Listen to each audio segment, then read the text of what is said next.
Serat Musarar Joyoboyo. Di dalam uraian ini, saya akan mengawali dengan menandai suatu masa atau periode dalam sinom bait 18 yang berbunyi: Dene jejuluke noto, lung gadung rorong glikasi, nuli salin gajah meto, semuni tengu lelaki. Nama rajanya lung gadung rorong glingkasi, kemudian berganti gajah meto semuni tengu lelaki. Swidak warsa nuli ana dawuhing bebendu, kelem negara nira kuwur tataning negari. 60 tahun menerima kutukan sehingga tenggelam negaranya dan hukum tidak karu-karuan. Duk semono pametune wong ing desa.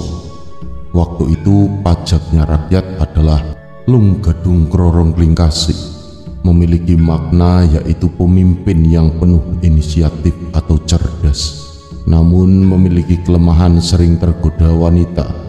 Perlambang ini menunjuk kepada Presiden pertama Republik Indonesia yaitu Insinyur Soekarno.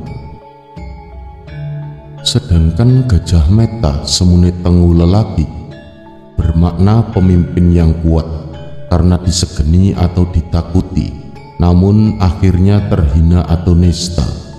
Ini perlambang menunjuk kepada Presiden kedua Republik Indonesia, Soeharto.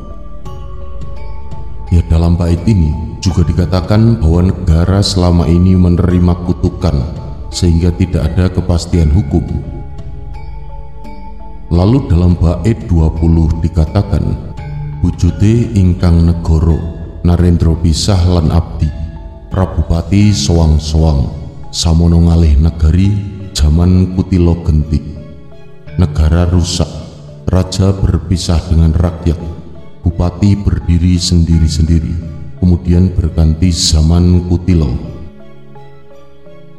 Koromurko ratunipun semono linambangan, dene Maulana Ngali Panji loro semune Pajang Mataram.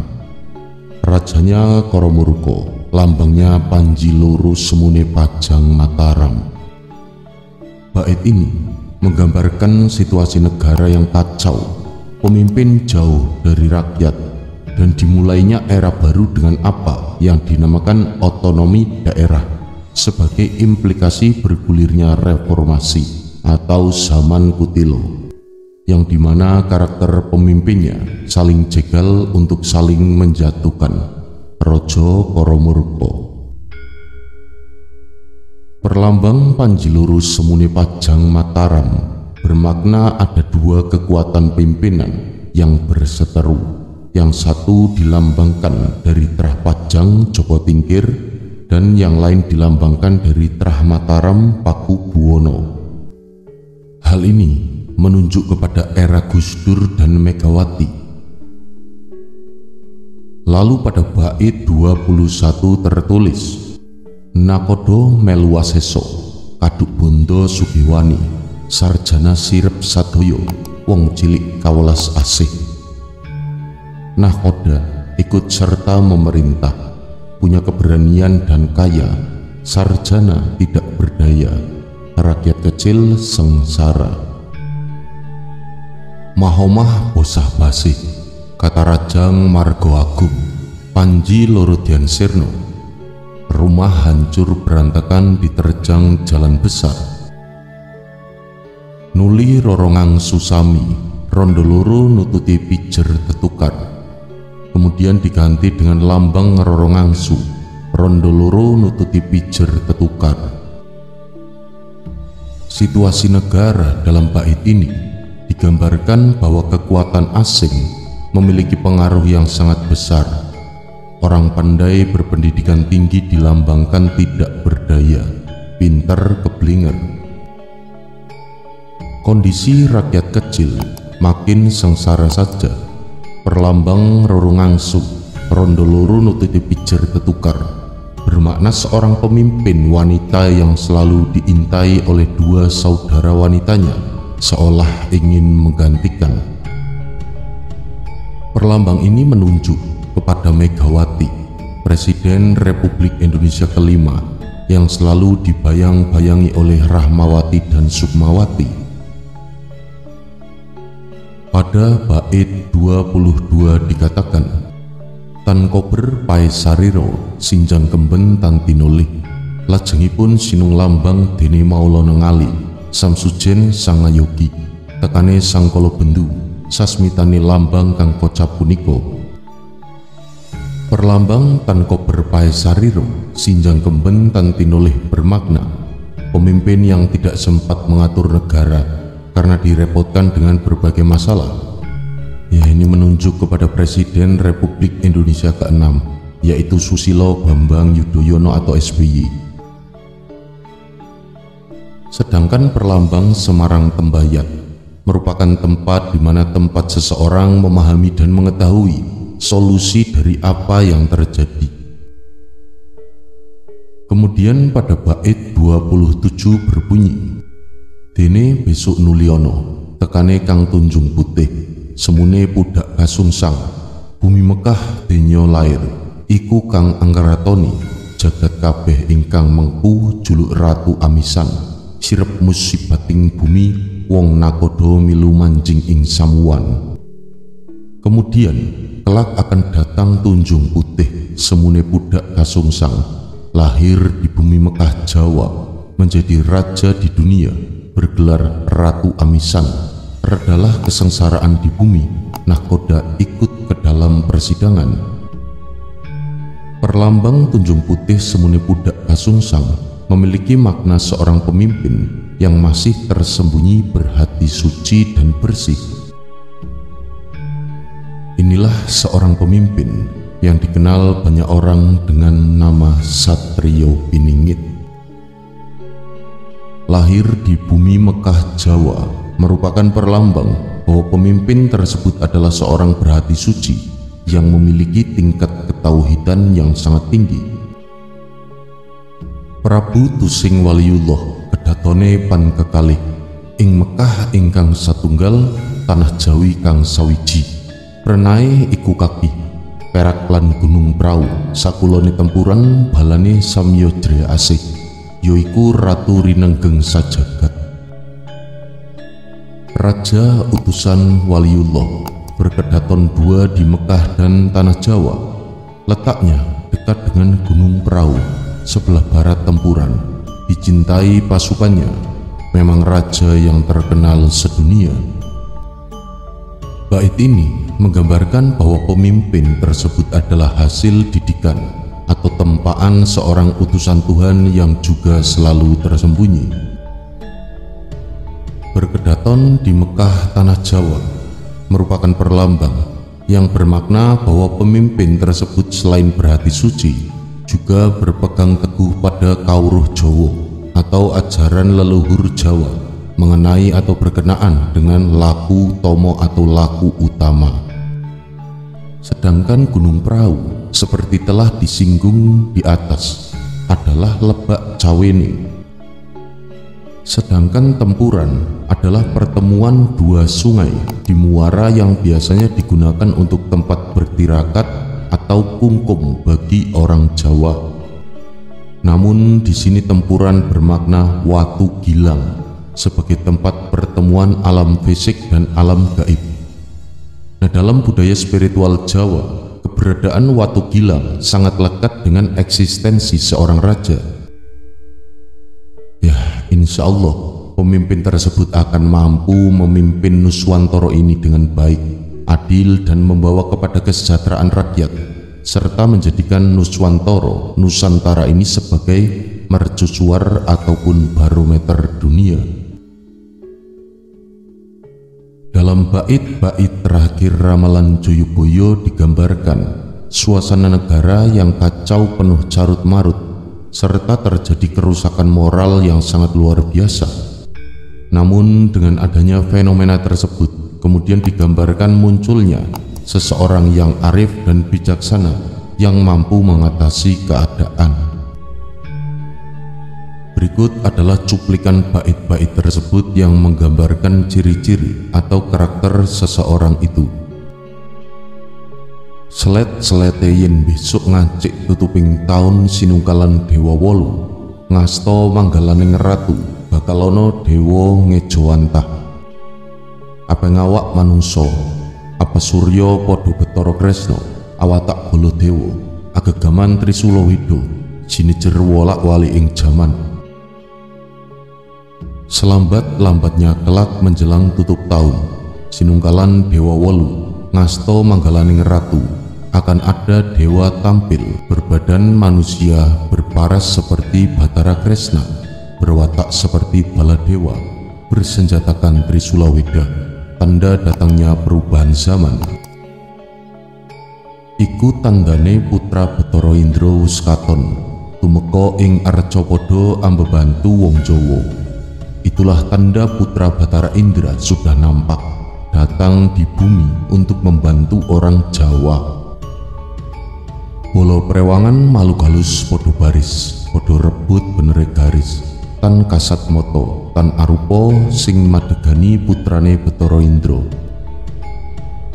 Agegaman Trisula Weda momongane podo dadi nayaka perang-perange tanpa bola, sekti mandraguna tanpa aji-aji. Pasukan makhluk halus sama-sama berbaris, berebut garis yang benar, tak kelihatan, tak berbentuk. Yang memimpin adalah putra Bathara Indra.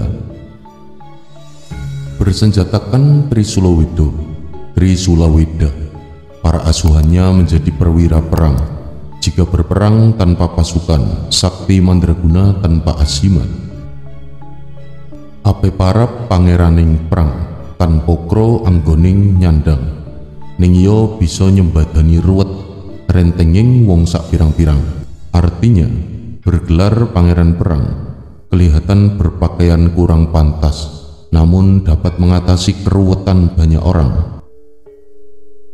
Idune idu geni, sabdone malati, sing bergendul mesti mati, ora tuwa nampa dene bayi. Wong ora ndayani nyuwun napa bae mesti sembudo. Garis sabdo ora gentalan dino, bejo-bejone sing yakin lan tuhu setya sabdonira, tan karsa sinuyudan wong sak tanah Jawa, nanging inung pilih-pilih sapa. Artinya, ludahnya ludah api, sabdanya sakti atau terbukti. Yang membantah pasti mati, orang tua, muda maupun bayi. Orang yang tidak berdaya minta apa saja pasti terpenuhi. Garis sabdanya tidak akan lama. Beruntunglah bagi yang yakin dan percaya serta mentaati sabdanya. Tidak mau dihormati orang setanah Jawa, tetapi hanya memilih beberapa saja. Waskita Pindha Dewa bisa nyumurupi laire Mbahira, Buyutira Canggahira. Pindha lahir bareng sadina, ora bisa dihapusi marga bisa maca ati. Wasis wegik Waskita. Ngerti sadurunge winarah, bisa pirsa Mbah Mbahira. Anggo wuningani jantraning zaman Jawa, ngerti garise siji-sijining umat, tan keoran sasuruping zaman. Artinya, pandai meramal seperti dewa, dapat mengetahui lahirnya kakek, buyut, dan canggah Anda, seolah-olah lahir di waktu yang sama. Tidak bisa ditipu karena dapat membaca isi hati, bijak, cermat, dan juga sakti. Lalu mengerti sebelum sesuatu terjadi, mengetahui leluhur Anda, memahami putaran roda zaman Jawa, mengerti garis hidup setiap umat, tidak khawatir tertelan zaman. Ing ngarsa begawan, dudu pandita sinebut pandita, dudu dewa sinebut dewa, kaya dene manungsa. Artinya, di hadapan begawan, bukan pendeta disebut pendeta, bukan dewa disebut dewa, namun manusia biasa. Iki dalan kanggo sing eling lan waspada ing zaman kala bendu Jawa. Aja nglarang dalam ngleluri wong abang awak dewa, cures ludes saka brojo jelma kumara. Aja-aja kleru pandita Samusana, larinen pandita Asenjata Trisula Weda, iku ya piraninganing dewa. Artinya, inilah jalan bagi yang ingat dan waspada. Pada zaman Kolobendu Jawa, jangan melarang dalam menghormati orang berupa dewa. Yang menghalangi akan sirna seluruh keluarga. Jangan keliru mencari dewa. Carilah dewa bersenjata Trisula Weda. Itulah pemberian dewa. Ngluruk tanpa bolo, yen menang tan ngasora kelian. Para kawula padha suka-suka. Marga adiling pangeran wus teka. Ratune nyembah kawula. Angagem Trisula Weda. Para pandhita ya padha muja. Yaiku momongane Kaki Sabda Palon sing wis aduwirang nanging kondang. Genaha kacetha kanthi jingklang nora ana wong ngersula kurang. Yaiku tandane Kolobendu wis minger. Cendhi wektu jejering kala mukti andayani indring jagat raya padha asung bekti. Artinya menyerang tanpa pasukan, bila menang tak menghina yang lain. Rakyat bersukaria karena keadilan yang kuasa telah tiba. Raja menyembah rakyat, bersenjatakan Trisula Weda. Para pendeta juga pada memuja. Itulah asuhannya Sabda Palon yang sudah menanggung malu, tetapi termasyur. Segalanya tampak terang benderang, tak ada yang mengeluh kekurangan. Itulah tanda zaman Kolobendu telah usai, berganti zaman penuh kemuliaan. Memperkokoh tatanan jagat raya, semuanya menaruh rasa hormat yang tinggi. Ya, sampai di sini kita akan dapat mulai memahami siapakah yang dikatakan oleh Prabu Joyoboyo dengan istilah Putra Batara Indra itu. Bait-bait tersebut telah mengurai secara rinci tentang ciri-ciri dan karakter orang tersebut. Putra Batara Indra tidak lain dan tidak bukan adalah utusan Tuhan Sang Hyang Aruta, Tuhan yang Maha Esa. Karena hakikat dua bersaudara Kresna dan Baladewa, Krishna Balarama, melambangkan kepribadian Tuhan yang Maha Esa, di mana Krishna melambangkan pencipta, sedangkan Baladewa melambangkan potensi kreativitasnya. Dua bersaudara Krishna dan Baladewa menghabiskan masa kanak-kanaknya sebagai penggembala sapi. Dengan hakikat ini, setidaknya kita dapat meraba bahwa Putra Batara Indra adalah juga budak angon atau anak gembala yang telah dikatakan oleh Prabu Siliwangi di dalam Wangsit Siliwangi. Semoga berkenan dan semoga pula bermanfaat.